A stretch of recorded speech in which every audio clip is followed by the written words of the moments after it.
when the world's most brilliant scientist is lifted off. The world's most precious gem is ripped off. And the most devastating Star Wars weapon in creation is about to go off. It's time for Duncan Drax, the newest breed of James Bond heroes, to face the wrath of the Order of the Black Eagle. The Order may have its army of murderers and madmen, but Drax has got the meanest, toughest, wildest, and most provocative professionals to serve his every and his very deadly needs. Move over, Mr. Bond, because Duncan Drax is here to give the Black Eagle its blackest day. Celebrity Video blows high adventure sky high with the hottest new spy thriller ever to hit the box office screen and the home video scene. The Order of the Black Eagle, the onslaught, is about to begin. And begin it shall any second. Yes. Finish eating. It's Florida Man. Yeah. Joel. Let's see what he's done this week. He is naked Florida Man found hiding in Planet Fitness tanning bed after starting fire, tearing down ceiling. That was me. Florida Man robs arcade while his mother acts as a getaway driver. That was definitely me. Florida Man is arrested for trying to cross the Atlantic in a hamster wheel vessel. No, that was not me. That would have taken far too much effort. Florida Man arrested for allegedly trying to throw alligator onto cocktail lounge roof to teach it a lesson. They could say alleged all they want, but that damn gator had it coming, and it learned. It learned. That is the main thing. Lessons learned. But yes, tonight we are watching. Let me bring it up. The sequel to Unmasking the Idol. I love that in that trailer they don't remotely mention the original. Like, you're not like they don't say the sequel to Unmasking the Idol. No, they just don't even mention it. So yes, let's find out why. Because this came out in December 1987 and was filmed in South Carolina. Yeah, but I'm messing this up. I need an expert opinion on this. So let's welcome director Worth Keeter. Hello, sir. Hello. Where were you in 1987, sir? Was it North Carolina? Well, yeah, it was actually, we made the film in 1985, and it was mostly North Carolina. The first film was a good bit was South Carolina and North Carolina, but this was mostly North Carolina. So yeah, summer of '85. Right, there you go. Awesome. And was it hot?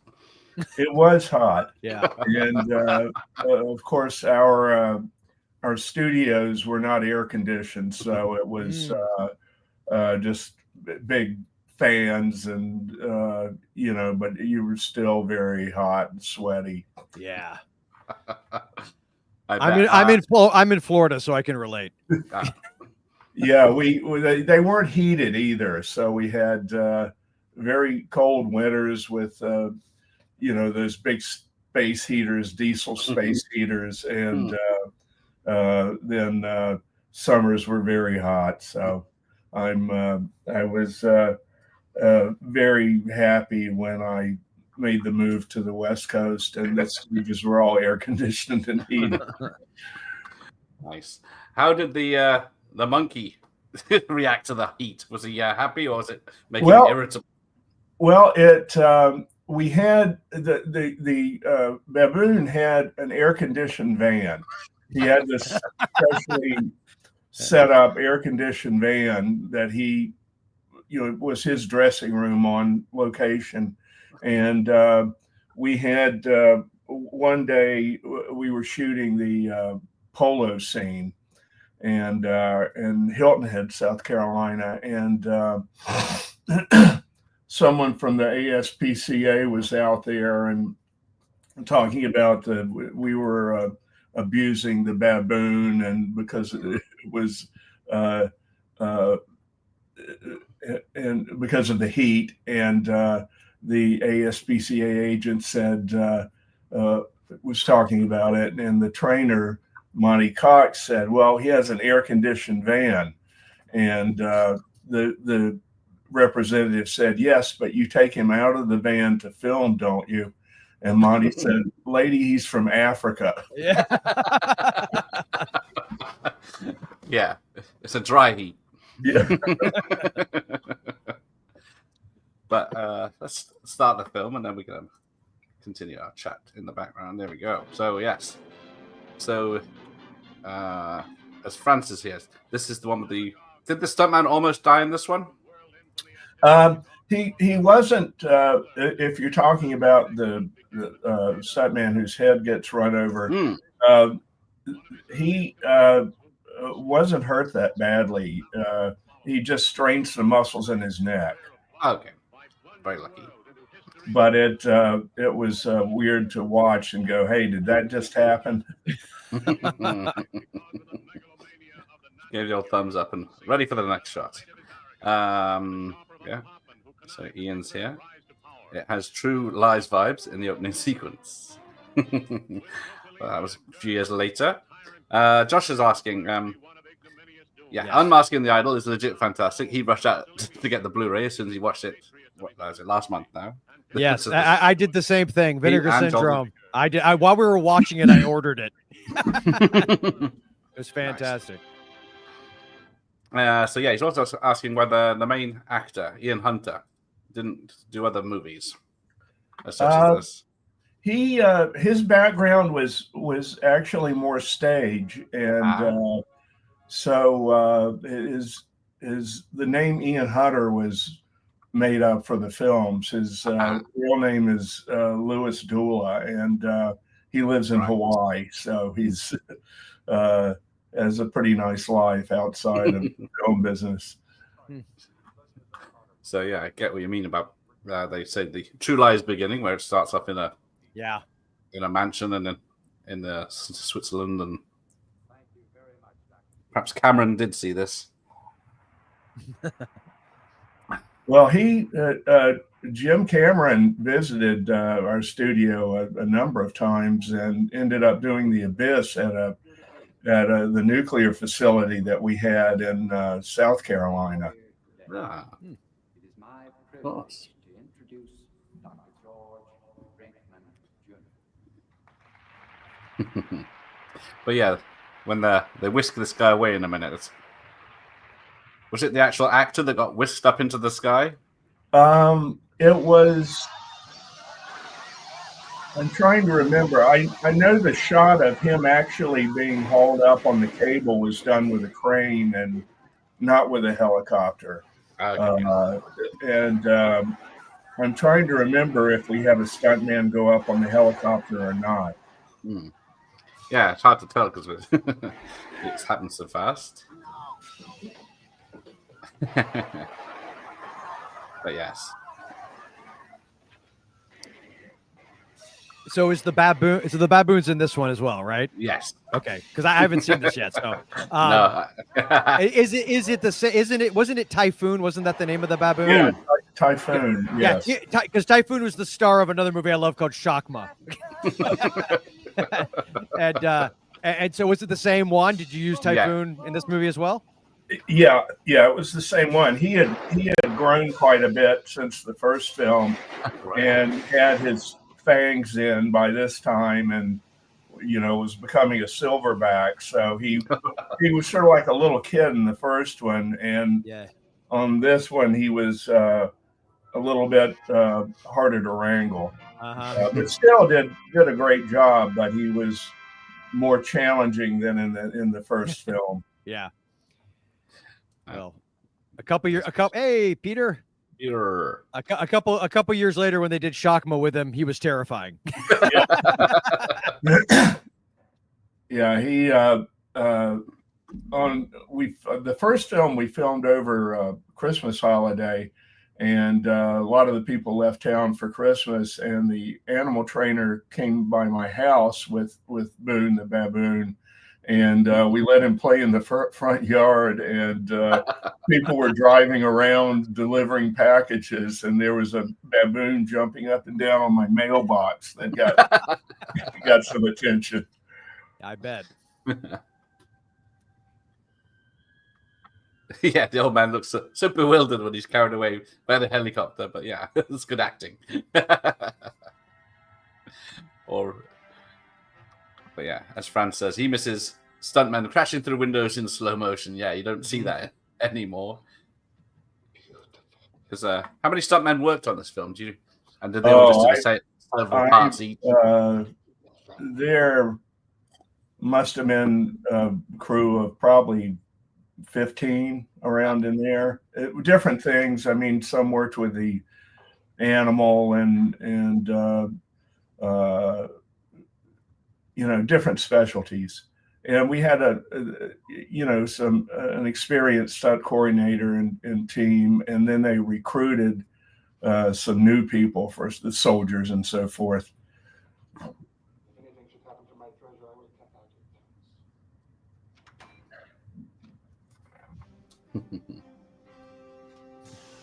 He does make one mistake later when he's breaking in. Oh. Was it always the intention to make a fun James Bond film? Well, yeah, the first film started out, it was more ninja oriented, and but it was such a pain in the ass dealing with his mask and having your lead wearing a chainmail headgear that I said, let's do away with that aspect of it on the second one and make it more of a straight or a comedic spy adventure. Yeah. So Josh is asking, what's your favorite James Bond film, if you are a fan of them? Yeah, I'm a big fan. My favorite is On Her Majesty's Secret Service. Okay. Yeah. That's been reevaluated a lot in the recent years, hasn't it? Yeah.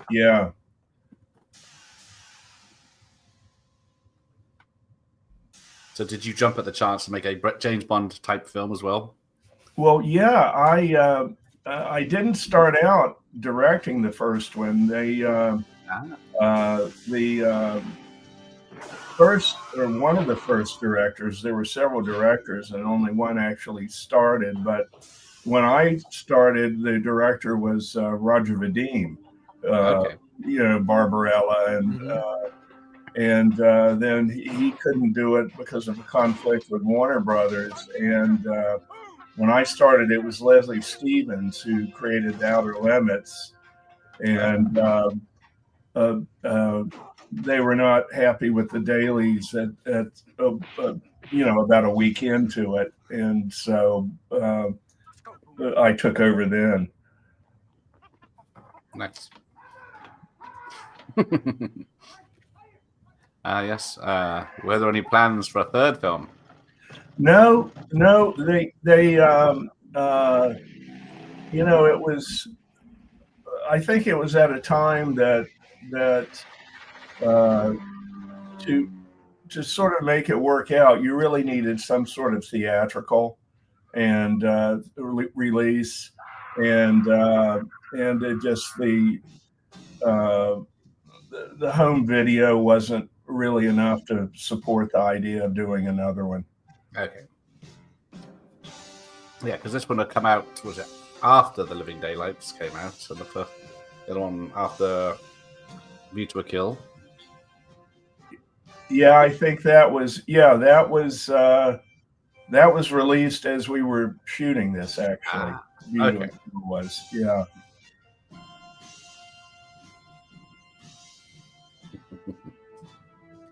But yeah, everyone's saying there's a lot of things copied, like True Lies at the beginning of this, and then you get Brian De Palma with Mission Impossible, the first film, where they're breaking into the room through the vent. So yeah. Yeah, we lifted from everywhere. It was at that time people didn't have as much access to films as they do now. And if we thought something was amusing, we just added it. We weren't too worried about this is a rip off of this or whatever.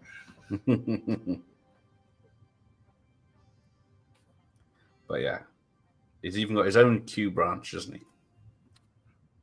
Yeah. And this was in Hilton Head, South Carolina, this mansion.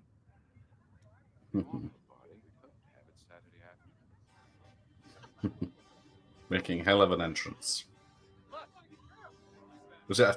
I guess it was a specialist pilot for that. Yeah. The pilot came with the machine. Because I know when he lands, he gets pretty close to the group of people when he comes.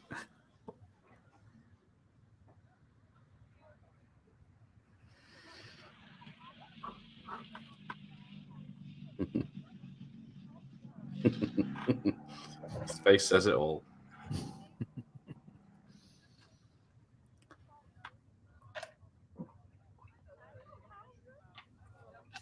Was it a fun film to make, or were there issues? Yeah, it was.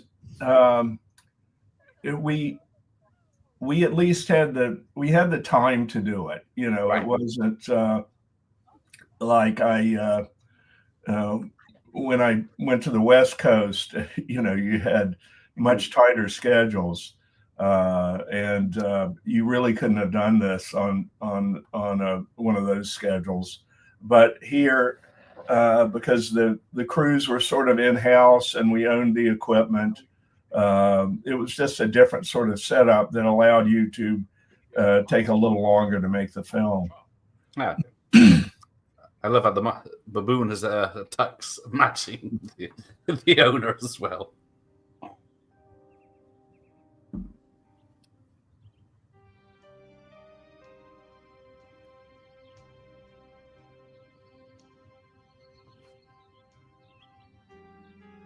Here he comes.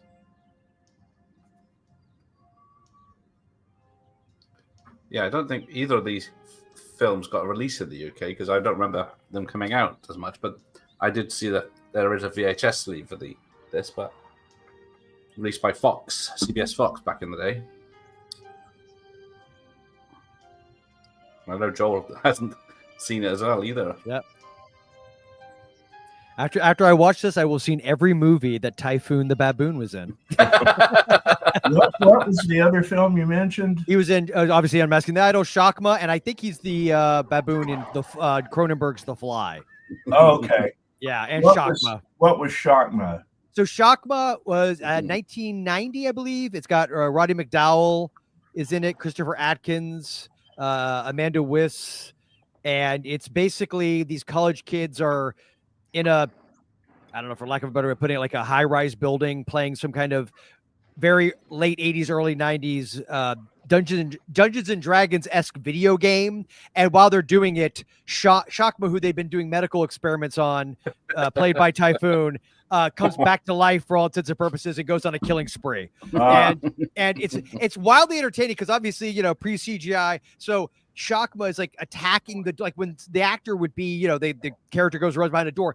This thing would go down the end of the hallway and just claw and scream to get through that door. And they collect, and I don't know, maybe I don't know that you have Typhoon doing similar shenanigans in your film, but I was always curious because they claimed in the trivia that the way they got him to do that was that he had a main trainer, and then he had somebody they called the beta trainer, and that supposedly they would have the beta trainer hiding behind the door, just going, Typhoon, Typhoon, and apparently that would drive him insane, and he would just go at the door. I don't know if that's true. I don't almost want to know what the truth is because that's so hilarious to me.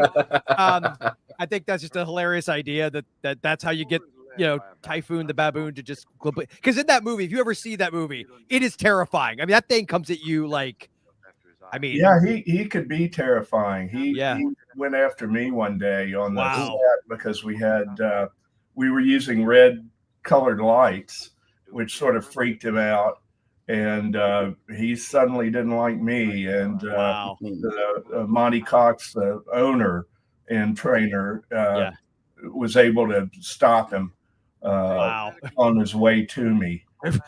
Yeah, thankfully. Yeah.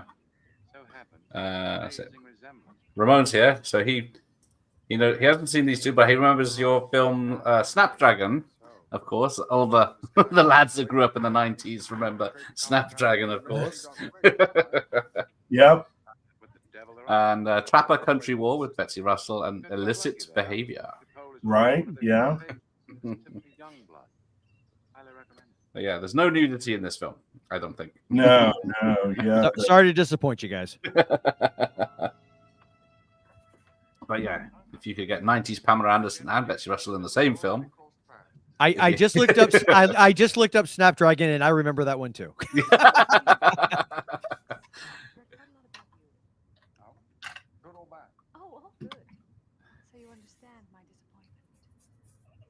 Sure, you'll become fast friends. Yes, like oil and water. He's still so smooth, even with a baboon on his arm. Yeah, he and the baboon really bonded on these two films, so it was, it made it easy to work with them both together.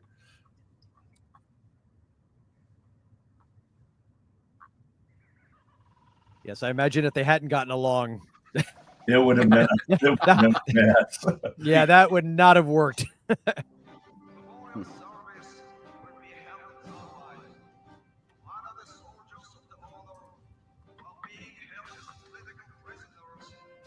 little Indiana Jones vibes too, because we're fighting the Nazis.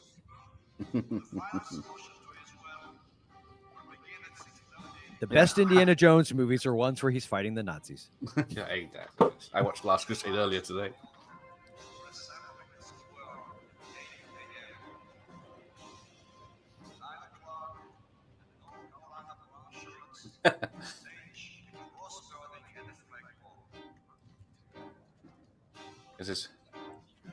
Was it tricky getting uniforms for the Germans back then?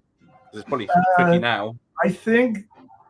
I think our wardrobe department made them or adapted, adapted something pre-existing, some kind of uniform to those.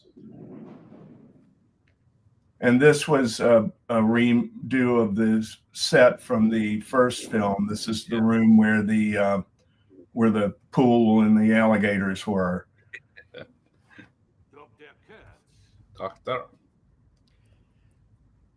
And of course, a lot of the cast from the first one is recycled in different roles.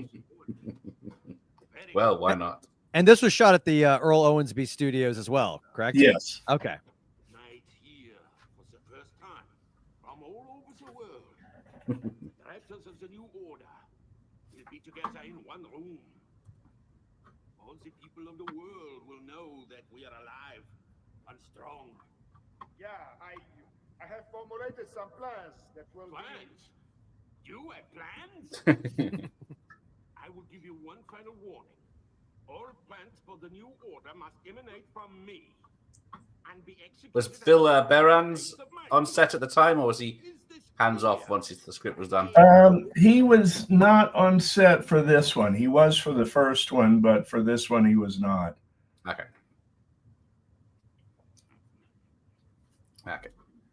Yeah, is he definite? Yes, I thought the same thing, Ian.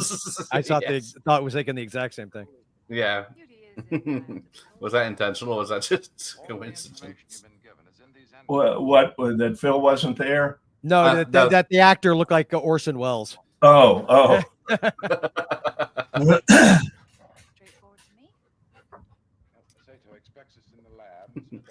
Here we go. The flight leaves in 2 hours. Come along, Miss Youngblood. So was the whole film filmed in North Carolina? The whole film, I'm trying to think. This one, I believe it was. Okay. Oh no, I'm sorry. We did film several days at Hilton Head, where the party was, and there's a polo match. Yeah, and we filmed that there. Here we go. The Q Ranch. I always love the monkey's reactions. What's new in the toy department? People seem to ignore him though. This is serious stuff. Looks like an ordinary pipe lighter, right? Well, that's one way to stop smoking. All right. What else? Wish I could grow a wispy beard like that. Oh yeah, it would suit you, Gareth. I think it would. Maybe. Oh, we got throwing stars. Excellent. Yep. Gotta have it. Instantly. It wouldn't be in the, it wouldn't be UK the version. 80s if we didn't have throwing stars. Like a cigarette holder you get from a retail store, but with a little something extra.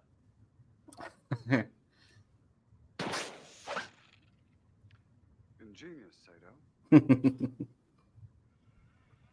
Yeah. Somebody coming The guy hits are a blast. Yeah. gives you up to 6 minutes of Yeah, the baboon does look heavy on one side. Should have carried him like a backpack.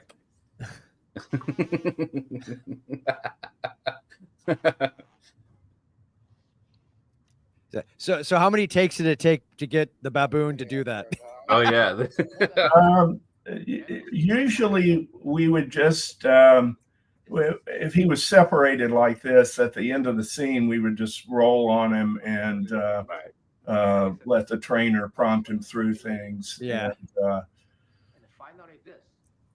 it wasn't difficult at all. I mean, it was certainly one of the easiest animals I ever worked with. Oh, cool. That's cool. Because I guess there's lots with the explosions and shooting. He was all prepared for that. The desert eagle. The desert eagle makes an appearance. But Maxie, it's too late. Duncan and Tiffany are en route to the Nazi compound now. Chief, the Baron makes Gaddafi look like a pussy. That's Gaddafi look like a pussycat. Communication satellites tomorrow night. We have to move fast to stop it, and I don't think our allies are going to help us. World is threatened, and they always turn to the United States for leadership. Yeah, well, just like Libya. Chief, you and Sato get here as fast as you can. My team is waiting in their. She also worked with was it Wings Hauser on LA Bounty? Yes. What is he? What's he like off camera? Because he's so intense on camera.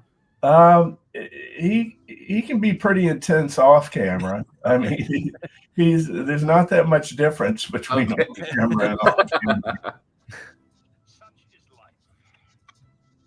Yeah, I don't think I've seen him do a comedy as such, but yeah.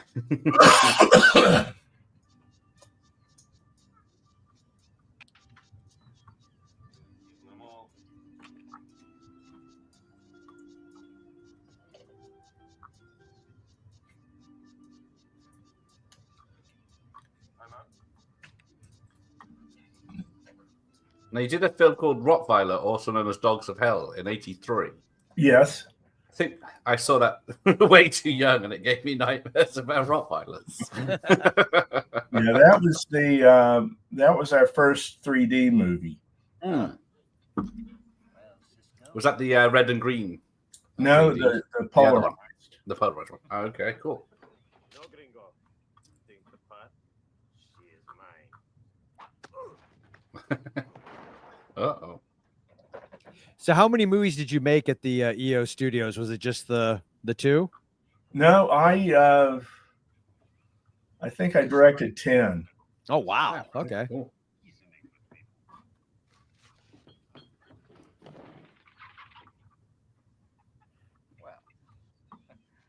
Can't buy your way So how did you get the Power Rangers? When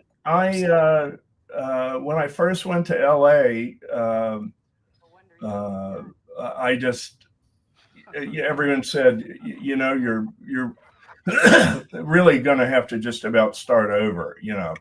And so a friend of mine was friends with Shuki Levy, who was with Saban, with Haim Saban, and Shuki was directing a movie, and so I was hired on as the first assistant director on that movie, and then I directed a movie, and Shuki and Saban did the soundtrack to it. So when they started Power Rangers, they asked me to come in and wanted to put me on contract for a year. Okay.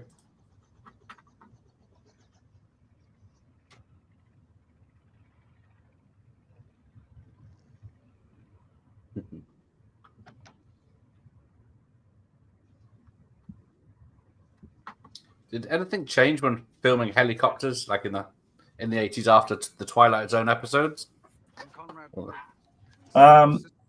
Well, it's funny. I actually I did a TV episode in LA, and the whole TV episode was from the point of view of a police helicopter. Oh. And the production manager was really against me being in the helicopter. And I said, well, how do I direct the show if I'm not in the helicopter? But it turns out he had been in the helicopter on the Twilight Zone. Oh, wow. And nuts. was justifiably very, very spooky about them.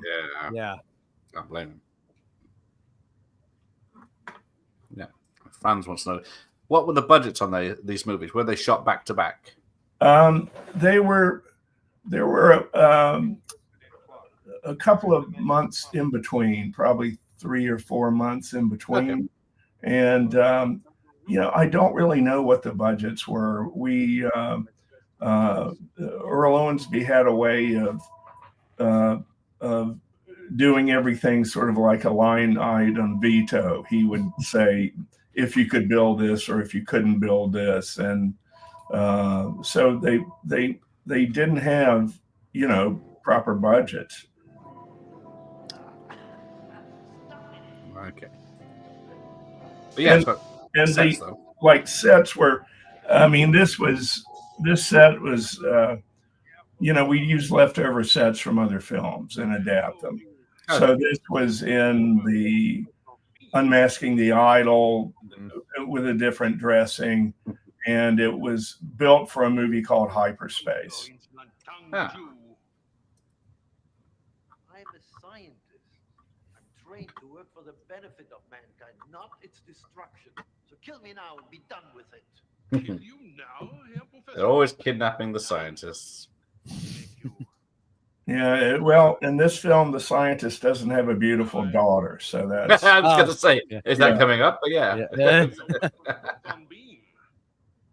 you have perfected it, then perhaps. Yeah, that guy really does give off Orson Welles vibes. And permit you to die.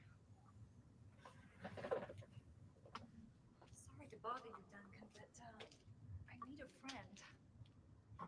See, you've got 4 acting credits. Yeah. Not on purpose.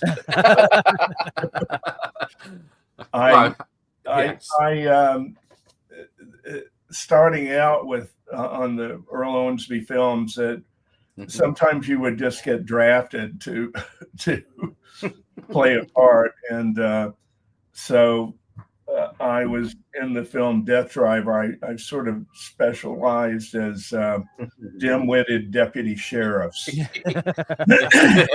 Yes, Deputy Hunt in Death Driver and Deputy Tim in Hooch. Yeah.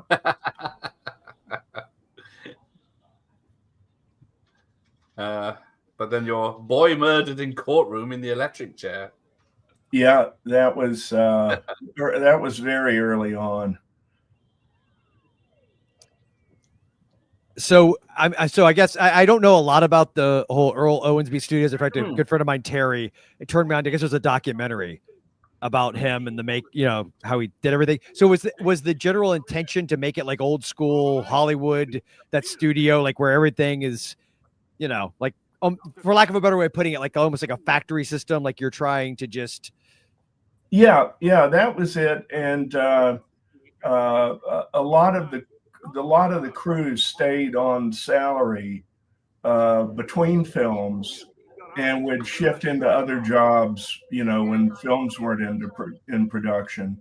And of course, some crew we brought in, but we had a lot of just in-house crew, and the equipment was there, and the trucks, and the studios and editing rooms, and so it as I said earlier, it allowed us to do things a little differently sometimes, and without having big name talent.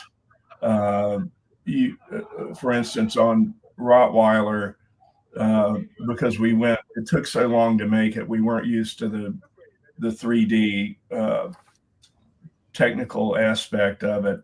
And so it just went on, and this crew got smaller and smaller. And so I think there were about 4 of us making the movie at one point. Wow. Right. Yeah, because I think the 3D craze took off as it did. This is nearly 20 years ago now, but and then everyone wanted it, but then they never realized how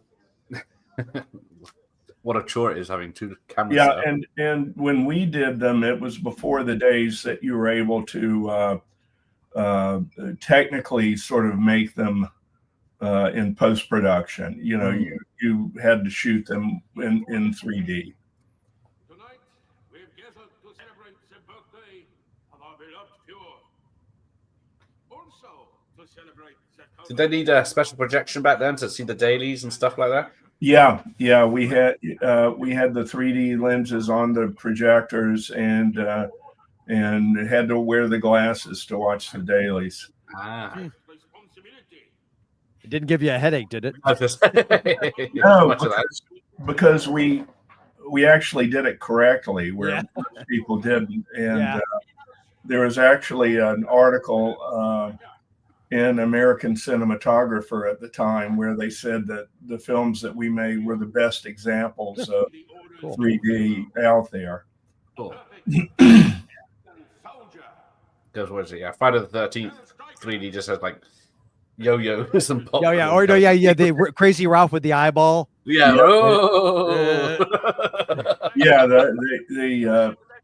They actually came to us about making that film at our studio, and we're looking for what it would cost. And I said, well, can you give me a script so I can budget? And they said, well, we don't have a script. And I said, well, when will you? And he said, well, by the time we have a script, we'll be shooting the movie. And there's really no way I can estimate what it's going to cost then. Yeah. It's somewhat shocking to learn that a Friday the 13th movie wasn't all about the script.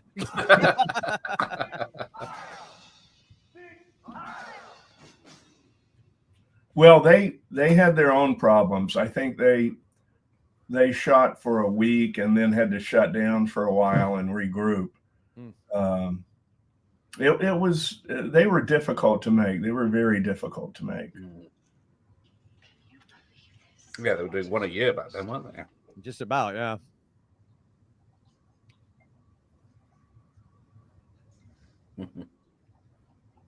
World believes he died in 1945. But our Fuhrer lives in cryogenic sleep. And when we awaken him... I'd love to see a real James Bond film tackle this idea of a frozen body. Bringing back Hitler, yeah. At the heavens as well. And the Fuhrer knows that whoever controls space... Yeah, have you heard that one of the ideas, I guess, for the new incarnation of Bond would be to make it more of a period piece? Have you heard that? Yeah, it's in the 60s. Yeah. I personally I would love that. I think that would be great. Set him in the Cold War where he belongs, man. Yeah. Yeah, I don't think it'll happen though, because it really doesn't add enough to justify the cost. Yeah. Yeah. Did you ever see the Man from U.N.C.L.E. movie? That was about 10 years ago. Yeah, I remember with Henry Cavill, right? That's it. Yeah. Yeah. Set in the 60s. But I think specifically it was when there was rumors that Christopher Nolan wanted to do like a James Bond trilogy and set it in the 60s. And I have a feeling if you get Christopher Nolan, although I think Denis Villeneuve, right? Isn't he the one that's supposed to be directing? Yeah, he's the new director. Yeah. They haven't announced something for a month, have they? Yeah. Now, if we can just get Tom Holland to be, that was a joke. Please, no one. Oh, Florida man makes no. The amazing shrinking James Bond. Yeah, I know, really. And I like Tom Holland. I think he's great as Spider-Man, Peter Parker. That's awesome. He is not James Bond. I would have believed James Bond could easily kill me. And I'm no offense, Mr. Holland. Just hold his head and keep him away from you. Yeah.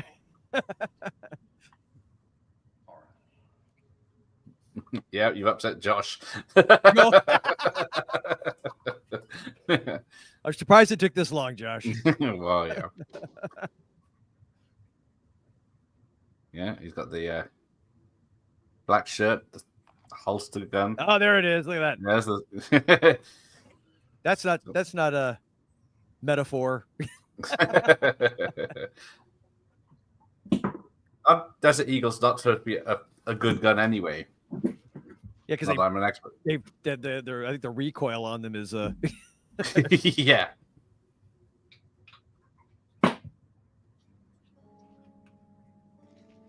Oh yes, Fran says if they set the new Bond film in the past, that would mean they would not be able to have the product tie-ins, which is generating a lot of money for them. Yeah, that's for sure. Yeah. I wonder where my Bollinger delivery is because it works so well, that advertising.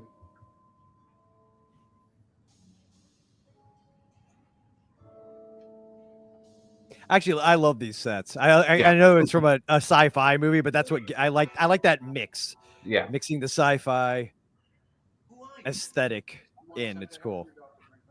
It would just be a few seats and a green screen now. Oh yeah, I like this better. Yeah, I think it's very difficult for actors when they, when not being on a set and just reacting to tennis balls and tape marks on the green screen.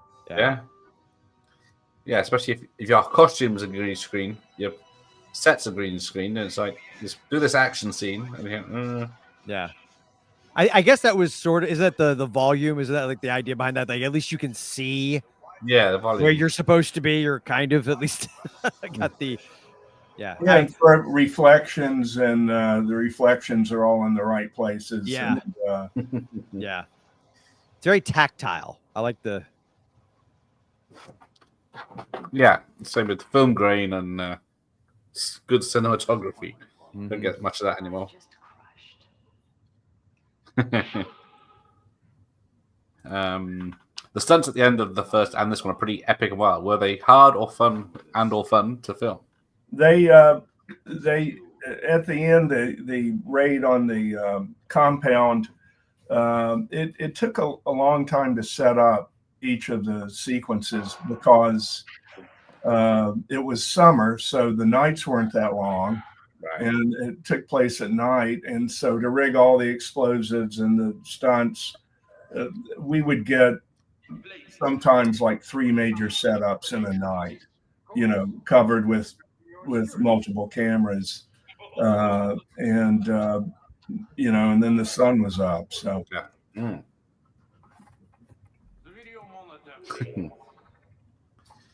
it's not enough mustaches in modern movies. Yes, we need bring back the mustache. Yes. That's why Chuck Norris and Charles Bronson were so hard.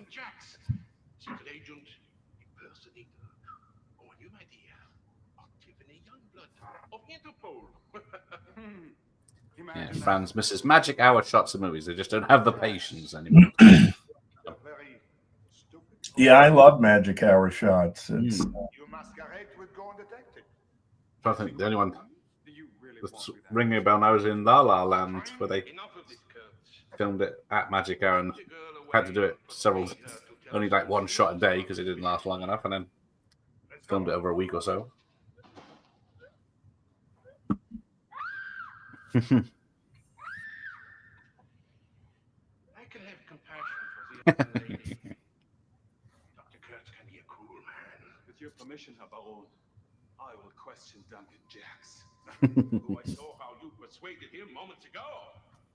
No, CGI Magic Hour now, yeah, exactly. You can always tell the difference, though.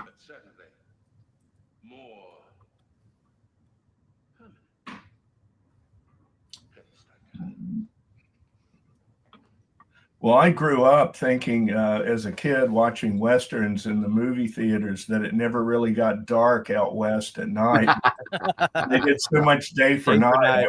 Well, it must not really get dark out there.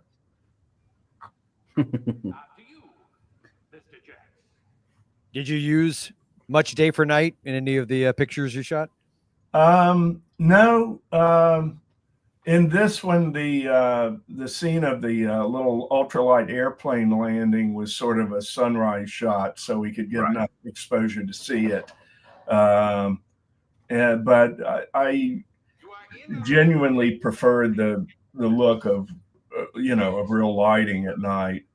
I mean, day for night, if you're very careful, can be effective, but there are lots of limits to it. You don't want to show the sky. Yeah, people notice things, don't they? It's like, Boy, the moon is really bright.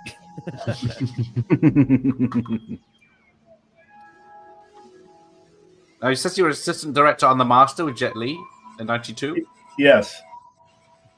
Yeah, that was a Chinese film shot in L.A. And that was a real experience.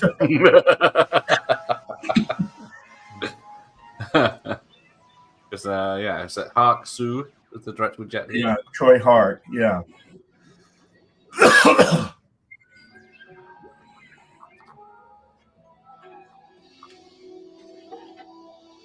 It was interesting because at that time, Jet didn't speak any English. Right. And so I just had to communicate with hand gestures, like, when it's time to go to makeup, I pat my face and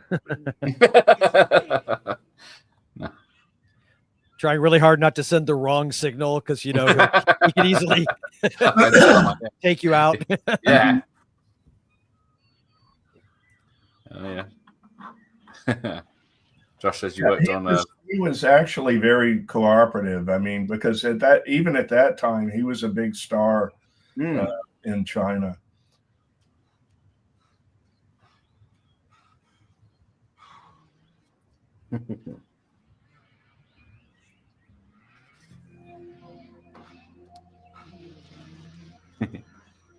Was it the old wet the hair so it looks like they've been swimming? Keep them dry though. Douse them down.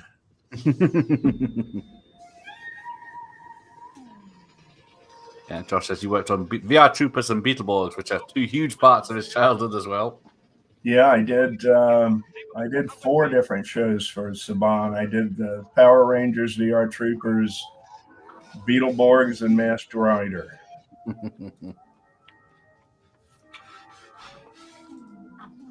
And you wrote and directed your first film, Wolfman? Yes. Which it was amazing that wasn't the end of it right there.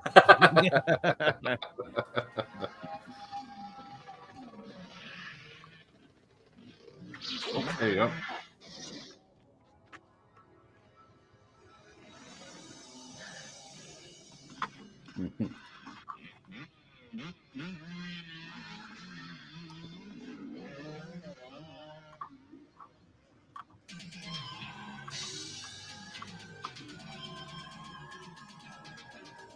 Yeah, the old camera on front of the bike.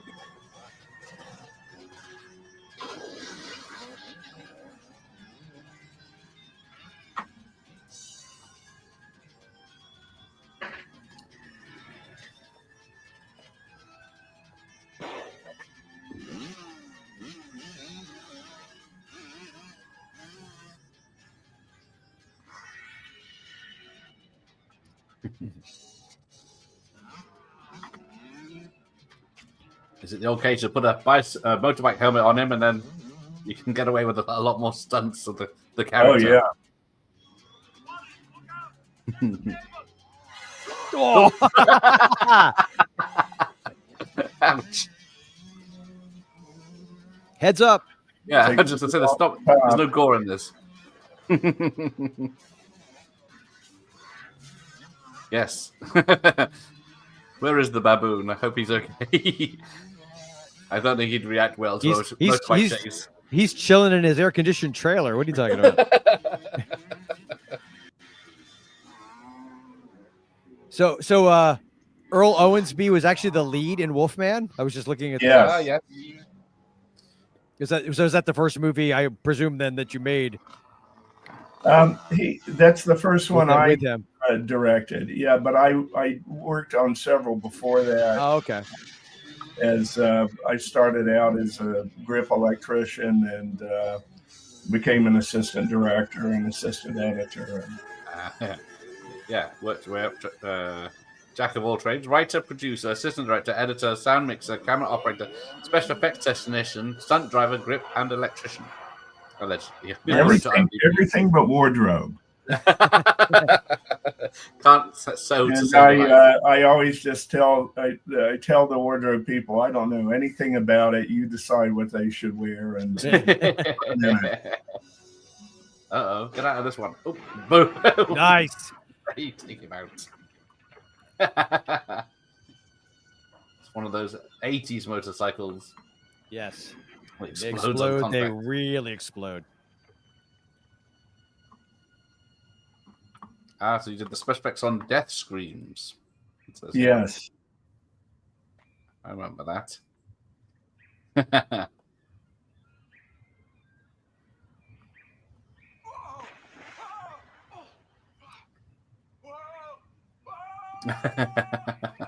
That looks like fun. Yeah, it's Is that in North Carolina? I know they do have that where a lot of people during the summer will. It's called sliding rock. Yeah, mountains and that's it. It's cold. The water's cold. It's Western North Carolina, right? We love going up there. I love that area. It's gorgeous. Well, we'd better get moving. The others are waiting for us at the cantina. Others? Haven't you heard? We're going to be working together. Was there ever a plan to have nudity in these films, or no? Because a shower scene or something. Some we did a lot of productions with outside companies coming in. Right. So, there was nudity in some of those. Yeah.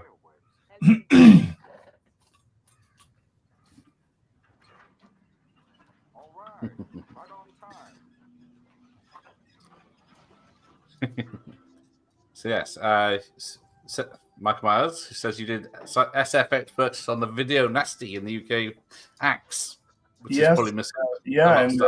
In the 1974. Ban this sick filth, I'm sure. Yeah. A lot of blood. Looking at the trailer. Were you aware that they had banned it? Later on, I was. Right. Because when it was just sort of lost and missing forever. Yeah. And then I reacquainted with Rick Friedel, the director, and then there was a book about that type of film, and I was interviewed for that, and it sort of popped back up, and then Severin Films cleaned it up and released it on Blu-ray several years ago. Oh, nice.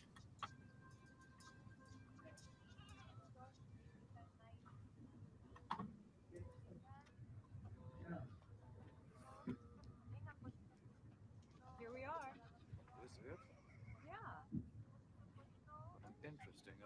This had been originally a prison camp in another film, and then became this village for this film. And this was all part of the studio? Yeah, this was on the sort of the back lot.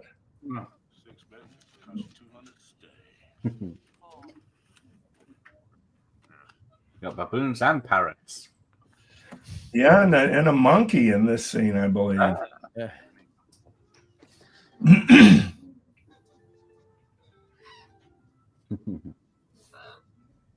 No snakes. The producers were definitely afraid of snakes. Can't say I blame them. I see the monkey sleeping on the bar.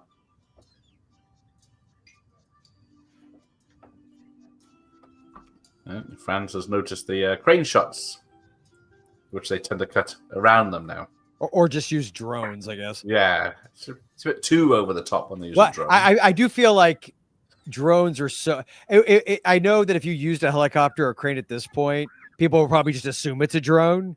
but there is an aesthetic difference, and I am personally very much over, especially in horror films, that opening shot that's very obviously meant to be like, I guess, kind of a knockoff of Shining and Kubrick, and following the Volkswagen to the hotel. But there's always that shot. They always see that. Always have to have that. 100 feet in the air, straight down of the car traveling. Yes, every time, man. It's like it's such a trope at this point. I'm like, it was quite expensive to do helicopter shots, and most low budget films didn't have cranes, so we owned a crane it added a lot of production value. Sure. And I imagine too, because it was more expensive, harder to come by, thus it's not used as much. Thus it makes it more special when we occasionally get those, as opposed to every stinking movie. Yeah. You can afford a $300 drone or whatever they've got. And everything now is shot with a Steadicam. The cameras are so light. I mean, that's something in the day, when Arri BL was 35 pounds. It was wow. Doing Steadicam shots with a big camera like that was, it cut down the number of shots you could do. Yeah. Right. But I would also maybe make the point that, especially with fight sequences, that's one of the. I love the monkey's reaction. Yeah. Go away. That's not the monkey from Raiders, is it? It's a capuchin, right? I think that's what the type of monkey it is. But like you think about like a fight sequence especially in an 80s action movie like Die Hard or whatever, because they allow the camera. I'm sure there's a level of handheld, but because the camera a lot of times is on sticks and it's about getting the coverage. I feel like the geography of the fight sequence is allowed to play out within the frame. Whereas so much now they try to do through editing and just quick, and it becomes very disorienting a lot of times to where you can't follow. You don't get in, like when we were watching all the Rocky movies with my kids recently, and it's just like you really appreciate, and those are pretty fast, it's fast paced, but you know exactly where the hits are landing. Yeah, it's like covering a dance number. Yes, it's more effective if you see the full figures. Yes. Not the whole time, but now fight scenes are so close up and so erratic that they're mostly done with sound effects. You don't see the fist; you just hear. And then by and large, you don't feel anything because a great fight sequence, you should feel that. The pounding and the intensity. That's a good shot. I like that shot. Very Western. Very. I was gonna say it's Western, but going Western now. Spaghetti Western sequence. Yeah. That's a good shot. I like that. The way he's framed in the broken window. Yeah. Are you a fan of the old spaghetti westerns? Oh yeah. 500 of them or whatever there are of them.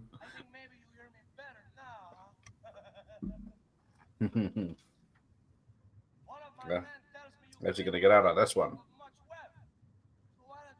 Oh, he will, Gareth. Don't you worry. I'm nervous now. Oh, here we go. So I will love this scene.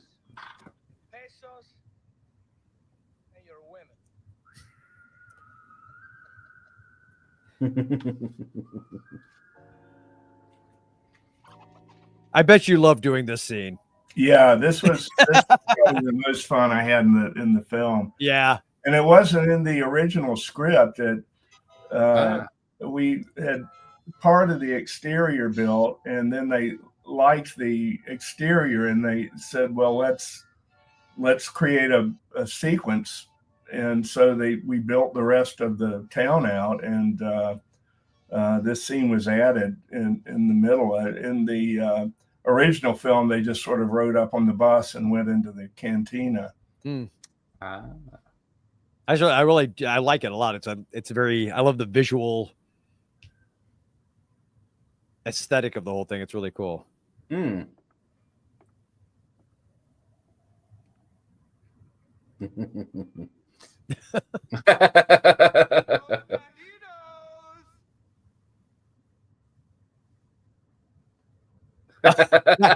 That's how he's getting out of it. Is that a bra? He's either building a woman or surrendering. It's a nasty Nick. Yeah.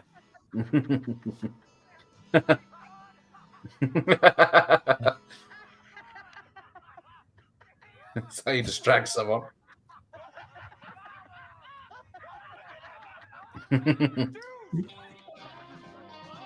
and now you die. Is it? Is that Is that an M? Was it the M16 or 60? I don't remember which way around it is. Yeah, that was actually the gun from Rambo. For First Blood? Same From one. Yeah. Oh wow! I was actually going to say it looks like his gun in First Blood at the end. Yeah. Oh, that's awesome. I think of when I see it. Exact gun. Yeah. Speaking of another fantastic movie. And then you got the Uzis. Is it an Uzi? Yeah, and I would say that's another. And I get, they always worry about safety and whatnot, but I do miss. I know every once in a while I still get them, but good old fashioned blanks and squibs. Oh yeah. And, because CGI. By the way, CGI blood's the worst. Yeah. Like what just happened to that guy? You don't react the same to. Yeah. So if I just flashed it anymore either, is there? Did a lot of. I used to do special effects and squibs and be the armor on films, and never had anyone hurt. If you're careful and follow the rules, do your job. Yeah, exactly. Yeah. Yeah. If you point to someone and go bang, or if you point to someone and go a proper loud noise, then you get the right reaction.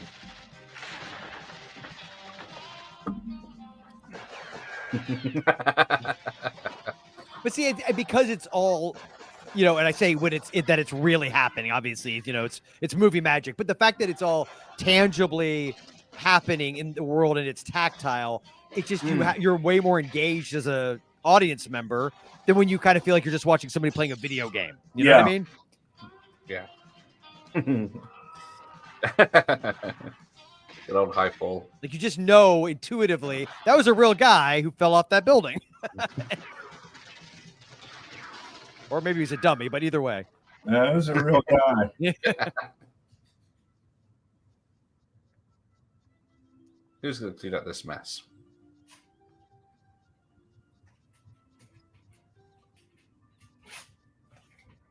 Yeah, CGI blood is awful. They just can't get the physics right. Yeah. Yep.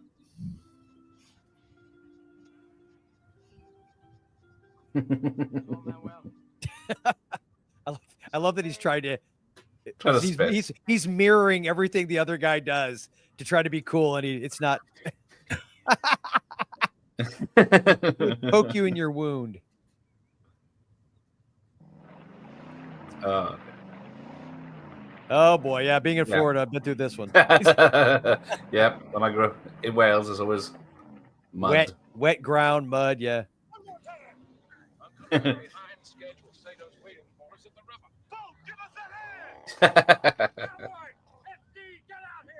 Wait, all those guys, what were they doing? Just hanging out? Not helping.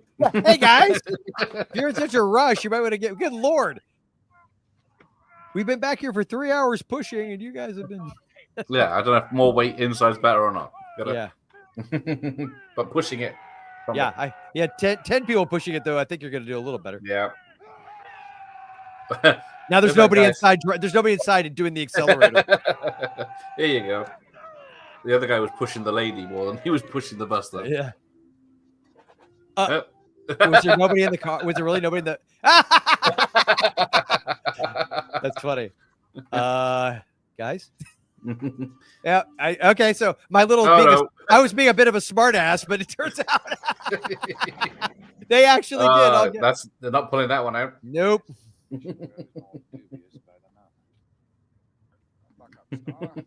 travel by foot to get to the river. Where, no doubt, you'll encounter a tribe of headhunters.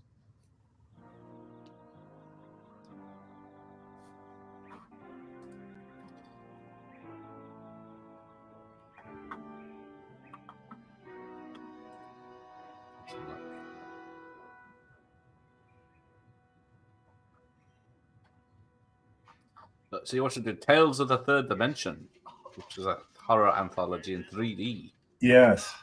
Don't think I've seen that. So.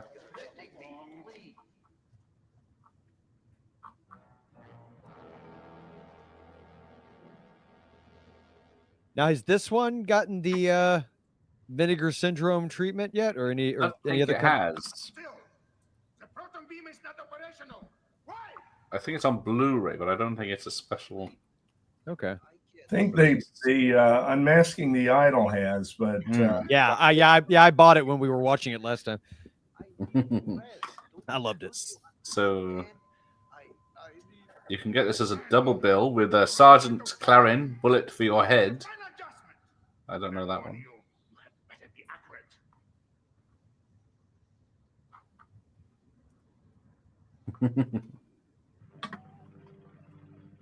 Yeah, there we go. Actually, this is, I have a question for you. I think, and I don't feel like I'm alone in feeling this way, but a lot of modern movies always feel so dark to me, and the way like this how this is lit, where it looks good. I mean, it's clear, it's bright. You know what I mean? Like, I miss that. I feel like, and I don't know, I was reading something where they're talking about, they wanted to get more and more naturalistic with the lighting. And I get that under certain circumstances, but it feels like everything has just got this. I don't know if it's maybe done with like color grading. It's done in post. I don't know what has happened. A lot of it's color grading, but a lot of it is the fact that, you know, you had to be careful how you expose film. Yeah. Because you weren't seeing it on the set on a monitor exactly as it would end up. So you had to be in more of a zone, and the cameras now have such range to them. You can you can use just a small amount of lighting compared to what we had to do on something like this. But then wouldn't also the logic dictate that those cameras or the modern cameras are perfectly capable of capturing, you know, this level of vibrancy? So is it just that because they go in thinking, oh, we don't need nearly as much light, et cetera, et cetera? Yeah, it's that. It's speed. It's when we first started using digital cameras, it was more a matter of controlling the light, of darkening things than brightening them up. Got it.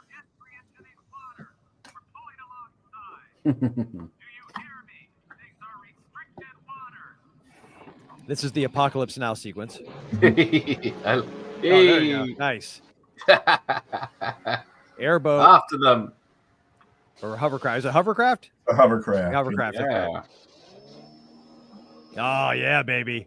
We need more hovercraft in the world. I was just thinking. I know they don't. They're a real pain in the ass. Oh, I'm sure they are, but they look awesome. Yeah, the skirts underneath, would blow out every 10 minutes, and then you had to beach the thing and repair the skirts, and oh, jeez. Of course we were doing things with it that you wouldn't normally do.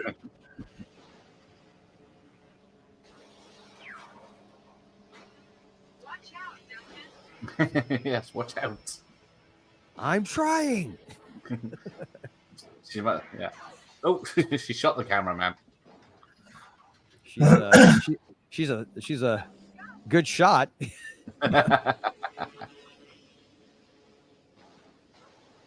Though if it does stay together, I imagine it's really fun to yeah.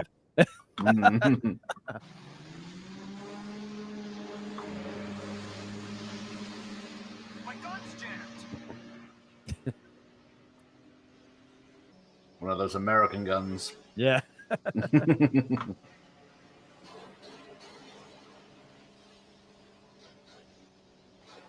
Now, is there alligators in Carolina rivers? Yeah,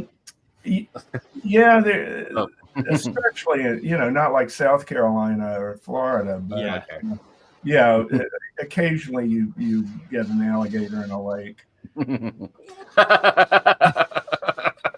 Not helpful, monkey. Baboon.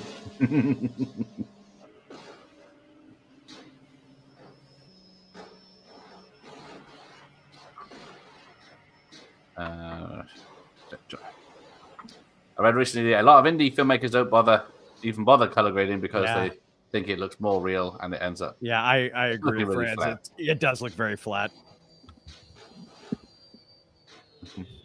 Oh yeah, Rob's tried driving. Oh, good luck. Take that with rocket launchers on it, of course. Yeah, he's tried driving one of those. Good luck. Is it like tank controls or is it a steering wheel? It's got a like a motorcycle handlebar. Ah.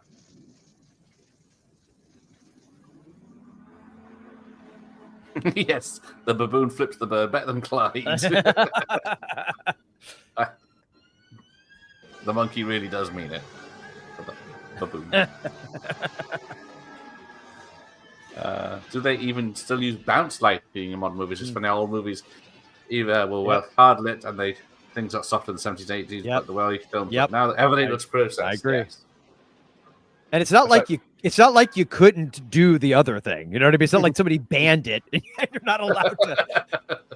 No. It's like, was it Star Trek? If you look at how bright and sunny the 70s and 60s and 80s films, TV shows were. And then when you watch the TV show, you think, what's he doing? Yeah, I don't. The bridge of the Enterprise is dark. Oh, there we go. Take him out. That was the aluminum truck that was they escaped in the first film with the balloon. It was, yes. I guess it was. You only had one shot at this.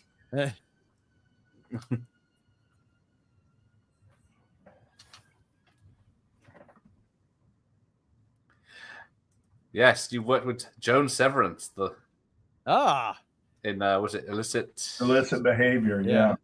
But is it true her nude scenes were a body double? Some were, some weren't. The producers had not told me at the time we made it that they wanted to have an unrated version, and so some body double scenes were added after the fact. Okay. Yeah. I can neither confirm nor deny, but allegedly my dad may have had a certain issue of a certain magazine that had Joan. Yes, she wasn't and shy. My teenage self was very thankful that I found the stash. Yeah, allegedly. like it wasn't your last week's self, more like.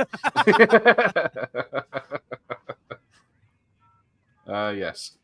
Mike's asking, is this better than Van Damme's Black Eagle? Yes, it is. Yes.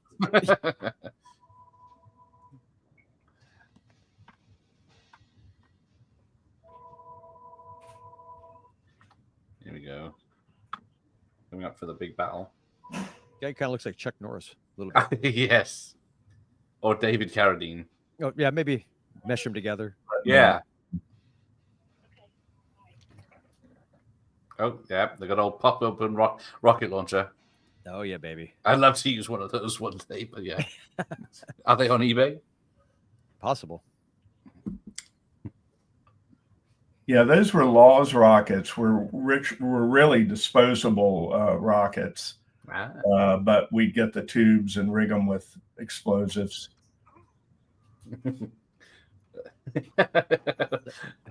Hey, what's happened to him? Hey, what happened to Bob? Got a big spike in him. But yeah, definitely a lone Wolf McQuaid look there, isn't it? Yes. Yeah, it really is. That's all right, they're Nazis. Nope. That's uncomfortable.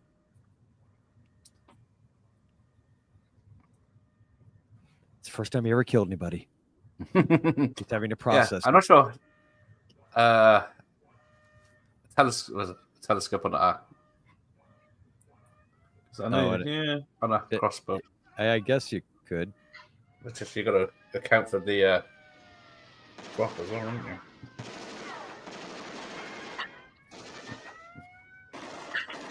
Here we go. I love the flying knife plunge. Yeah. There you go. Oh, that's awesome. Whoa, here we go. Yeah, no wire work there. He's really Here, chucking look. these two. Did he play? Was he like a former lineman or something? What the? Yeah, he was. Yes, he was. Holy crap! He's chucking. And That's amazing. Oh, Holy good God! take out those punks. Full on like predator mode. Like he's just throwing dudes. Yep.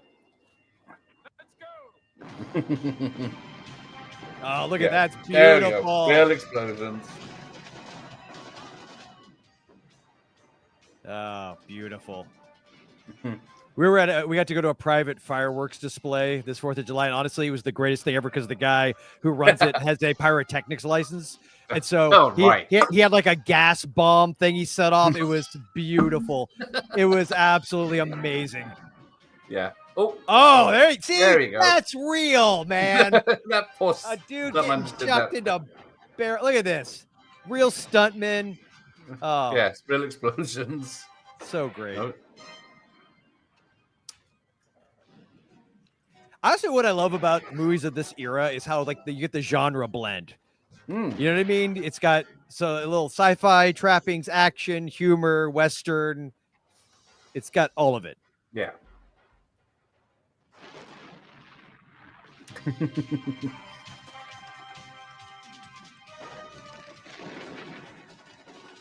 Here he goes.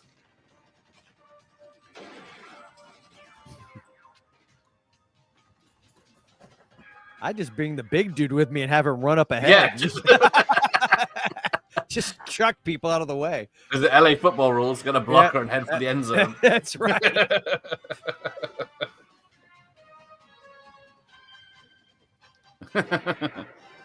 There we go. The one hand with the Desert Eagle. Yeah, that's a man. That's a real man. Ow.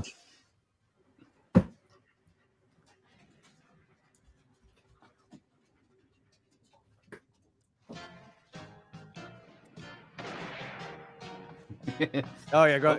Yeah. I love it. Pistol Go, whipping. yeah, he's gonna. It's like too close. Yeah. Nope. Is he gonna do the hammer like the? He did that earlier. Oh, did he do it earlier?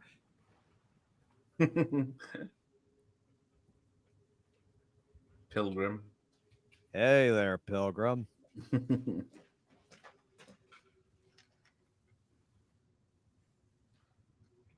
if you can find Tiffany.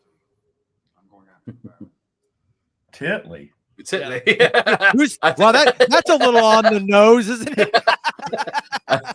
That's just the auto subtitles. I think it's misinterpreted the name. That was the Mad Magazine parody where they call. Here we go. Yeah, Let's get some Titley, the love baboon interest. action. Oh yeah, babe. Let's do it.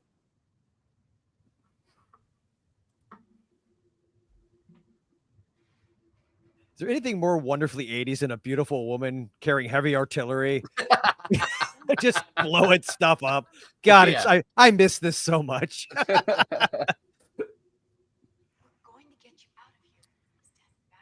Yeah, stand back. We're going to blow this place up. Get out of the way, Get out of the way, Titley.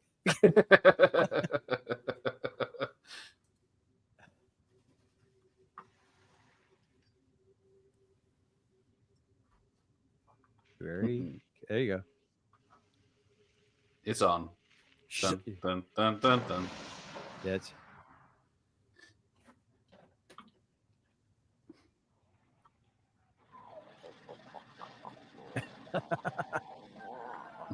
Now, I'm gonna guess that insert close up was not in fact.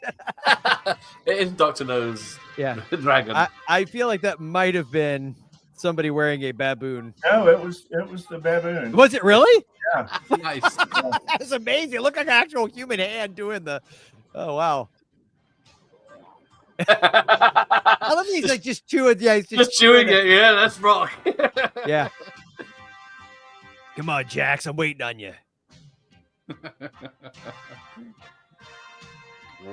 Now it's serious. He's greased up. Yeah, that's right. Well, it was serious the moment he was shooting a Desert Eagle with one hand. Oh, it's a trap. Oh, it's always a trap.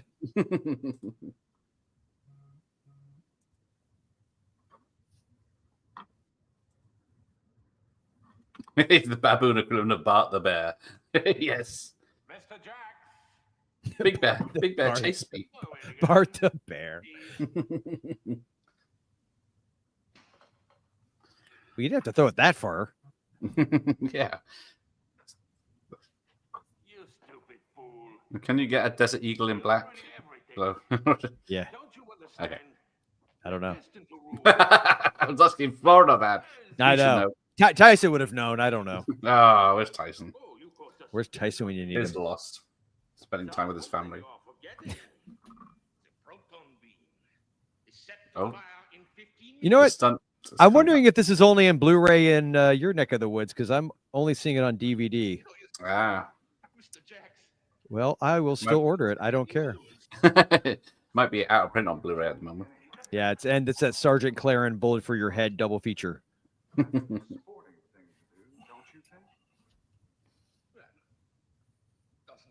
Yes, that's a good point. Is the baboon still with us? I don't know what age I baboons don't get to. know. He died a couple of years ago. Oh, Oh, really? bless him. Yeah.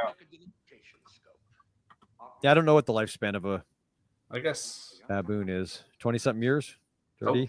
Or longer, I think. Yeah. Joel, leave the DVD. I buy DVDs. I buy everything. Come on. I man. don't know if I have he- Laserdisc for he God's wants sake. it. Or Oh, he's yeah. Is that what it is? Oh, is that what it is? He's like trying to throw me off. Walk away from the DVD. He'll send you a copy. Supreme nation. Oh, he's monologuing. Big mistake. Yeah, you never monologue, buddy. Goodbye, Mister. Oh. No. That's it. No, nice. Take him out. It's all in the reflexes. Oh, It's only Man a down. flesh wound. is he still alive?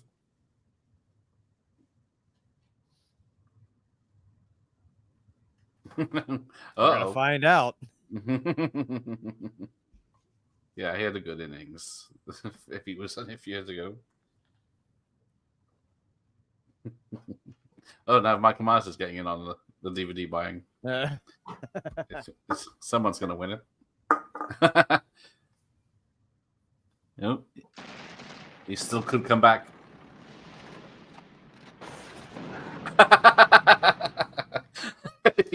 Yes, look behind you if you're in a battle. Uh-oh. Is it cake?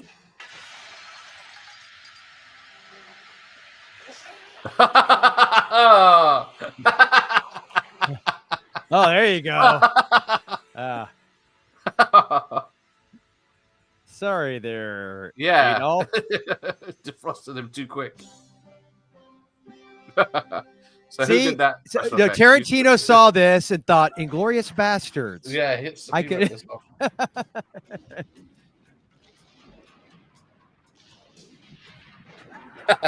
Look at that. Oh, look, that boy, it got That's some it. air.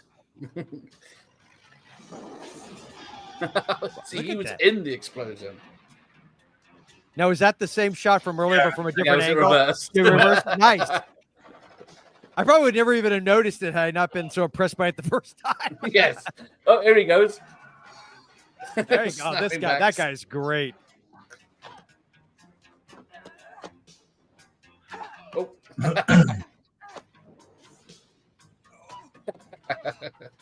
See, kids, we have had badass women in action movies Yeah, for a look at long that. time. There you go. Oh.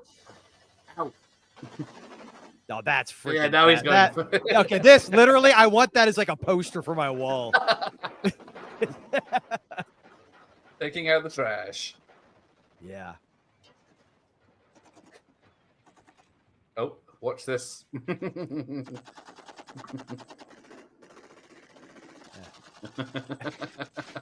It's just a gunfight now. Oh, now he's pistol.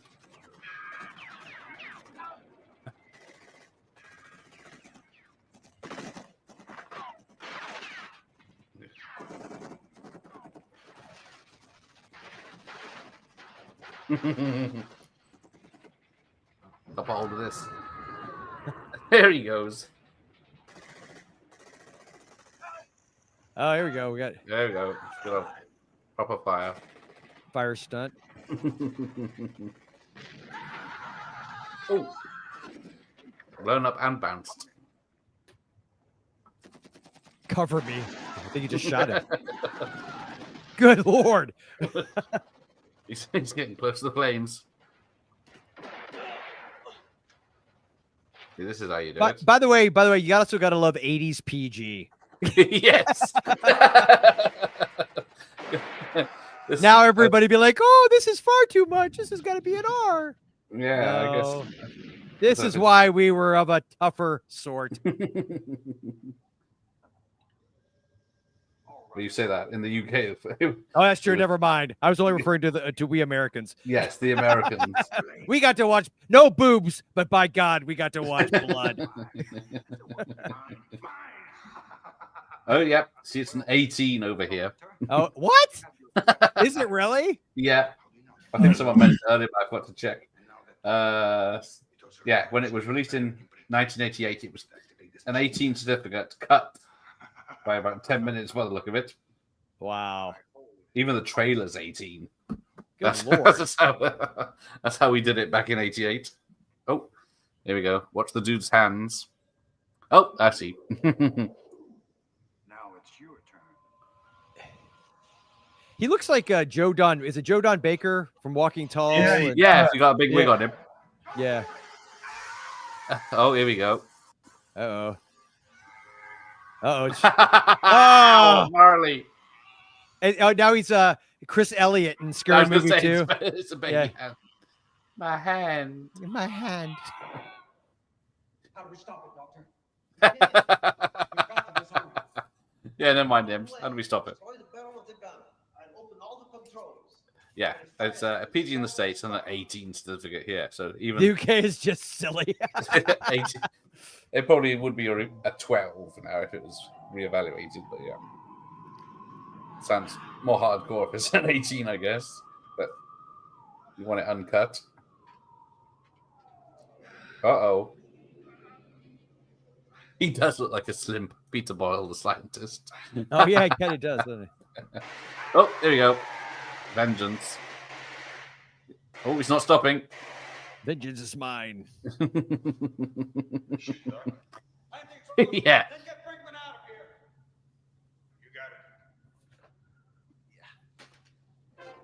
I'm guessing he's not held on by wires to get up that.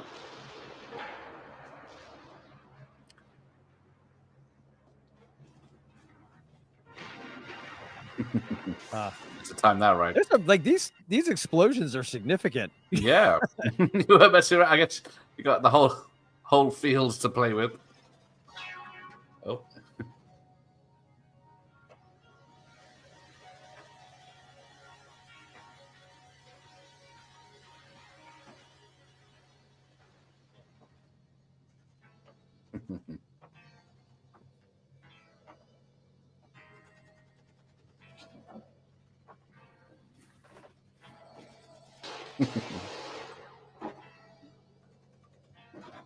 That looks slippery to stand on. Mm-hmm. Yeah.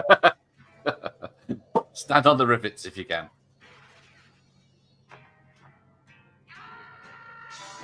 Oh.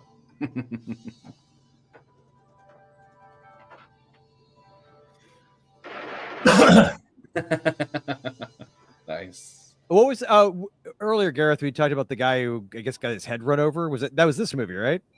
Was it? I think was it this one or the? Yeah, that's coming up. Oh, it hasn't happened yet. Okay, good. I was hoping I didn't miss it. As long as he's safe. Yeah. Do not let the baboon drive the tank. Yeah. No, they that's the wrong response, Gareth. You always let the baboon drive the tank.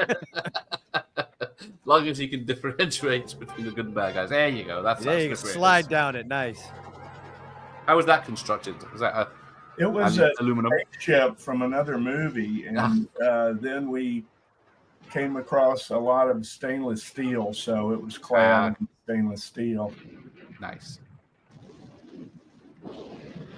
There we go. That's an explosion.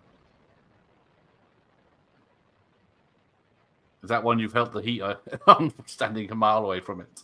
Yeah.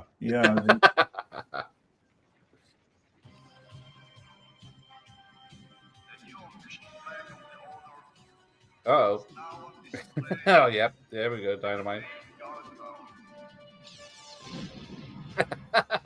Yeah, when I was Gareth, I may have already told you this. When I was in, I think it's like 9th grade, they were making Lethal Weapon 3, and they blew up a building in St. Pete. Here's the head. Oh, is it? Okay. No, I thought it was, but it's coming up. Yeah. Yep. Boom. They blew up a building in St. Petersburg, and we got to be like front row to see it, and it is tremendous. Like you just feel that heat hit you. It's pretty awesome. Yeah. Even for an implosion. Yeah. Well, and they also were like setting off, Yeah. explosions to get the impression that it was. He's just cowboying it through. Yeah, I know. I love it. Little Harry Dean Stanton vibes. Yeah. I'd say a young one, but he's definitely young. Oh, there we go. This JTV. That's action music. Uh-oh. Watch out. Holy crap. Yeah, he did go. He went right over his. I think and you're like, he lived. Let's use that shot. I think the soft mud helped him, didn't it? Yeah, gave it a little give. Stunk him. Look at this badass. Did the actor, had he realized that it happened? When it well, the Joe Coltrane, the guy on the three-wheeler, when the stuntman went over the tent, he didn't land right where we had rehearsed it. And so Joe was like, should I go to the right or the left, or, what should I do? And ended up misjudging it. Yeah. Bang on time. Boons with the lovely lady, of course. Yes, I could be wrong, but I feel like as a stunt man, though, there is, if you make it through something like that with just a little bit of a strained neck, that's bragging rights. Yeah, he's made a lot of the story over the years. Oh yeah. Oh heck yeah, man. Oh, that's the movie where I got run over and they kept it. Yeah, they ran over my head on a trike. Yeah. Squish sound someone at it. Oh, that's a good shot at that. Speaking of like a magic hour. There you go. Hell of a lady, Maxie. That's tempting,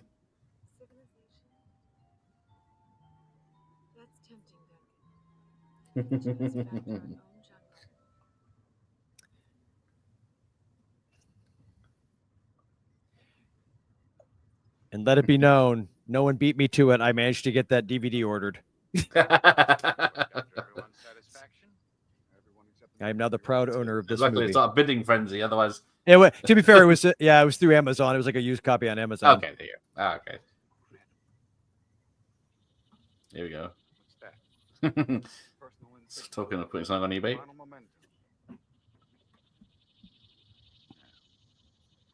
Yeah. No one ever would believe this. Yeah, I can't believe we haven't got some kind of special edition version of this one. There you go. Vinegar Syndrome, get on it.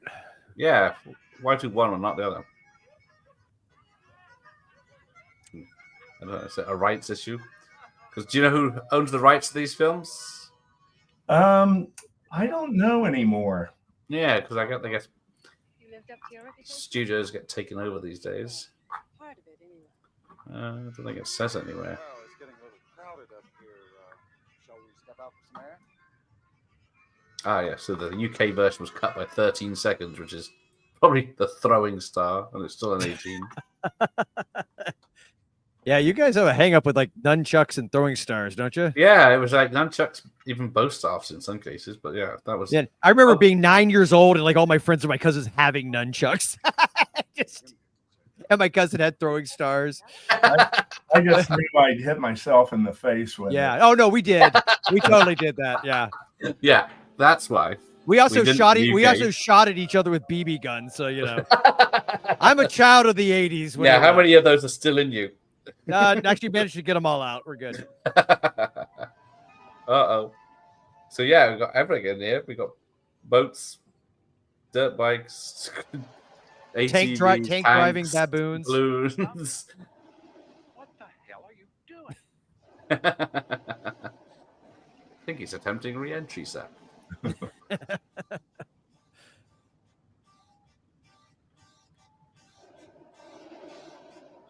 Oh yeah, crossbows. They didn't want them looking cool in either. Oh yes. Yeah. Your mate's dad was cool. See you later, boss. Don't forget to write. Uh-oh. Now the little disappointed with Duncan Jacks because he looks like he's solo in that balloon. No, was he not? Was there somebody with him? Accompanied, yeah. I think we'll see in a second. Okay. I was gonna say because come on, full James. There we go. Okay. Champagne. That seems more That's better. accurate. To But the, he didn't abandon the baboon, did he? He'll be back. Still on the. That's what he thinks about it. He's like, yeah, you get to go fly off with the blonde. I'm stuck on this boat with a bunch of yahoos. There you go. He'll be back. Always got to be a bureaucrat yelling about. Yeah, Wizard of Oz moment. And there we go. Yay! Excellent. Yeah, there's Typhoon. Yeah, Typhoon. Adolf Hitler himself. Bloody hell. I didn't realize you cast him, but yeah.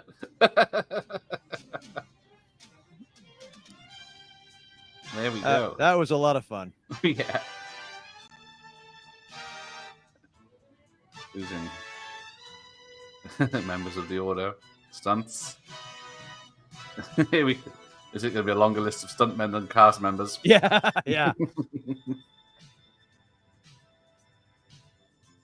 Epic.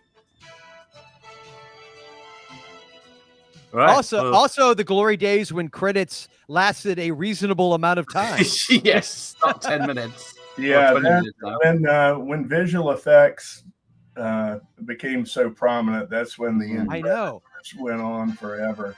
And I'm sure you remember, wasn't the argument that visual effects, CGI and the like, was going to make it so much cheaper and it would be so much simpler? Yeah, exact opposite. Because there were things that you just couldn't do, then suddenly you could. It's like, well, we had to shoot on an overcast day. Let's make it look sunny, and now we have to put shadows in for them. And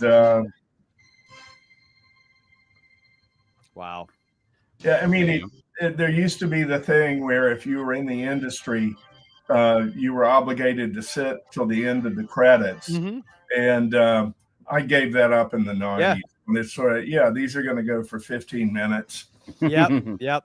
And then, yes, in memory of Flo.